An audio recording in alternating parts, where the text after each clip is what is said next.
When it comes to Harvard, the president's position on this is grounded in common sense, in the basic principle that Jewish American students, or students of any faith, should not be illegally harassed and targeted on our nation's college campuses.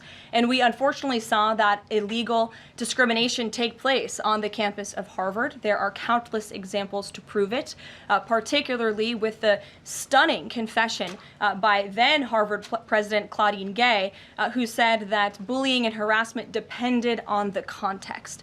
The president at that time made it clear to the American public he was not going to tolerate illegal harassment and anti-Semitism taking place in violations of federal law. So the president made it clear to Harvard, follow federal law, no longer break Title VI, which was passed by Congress to ensure no student can be discriminated against on the basis of race, and you will receive federal funding. Unfortunately, Harvard has not taken the president or the administration's demands seriously. All the president is asking, don't break federal law, and then you can have your federal funding. I think the president is also begging a good question.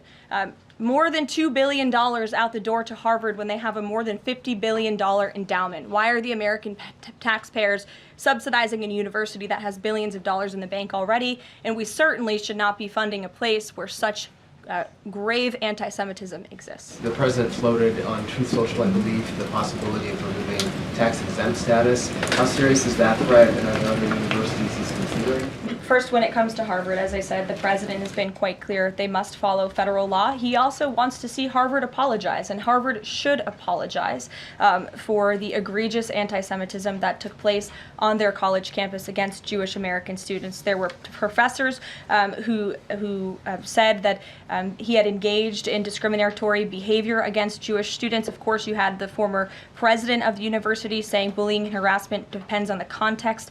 You also had an encampment on Harvard Yard that we all saw play out before the cameras. The university failed to impose formal discipline on any students for this anti-Semitic conduct violations, including the occupation of a campus building and the disruption of classes with bullhorns. The president believes Harvard should apologize to its Jewish American students for allowing such egregious behavior. As for the tax-exempt status, I would defer you to the IRS for any updates.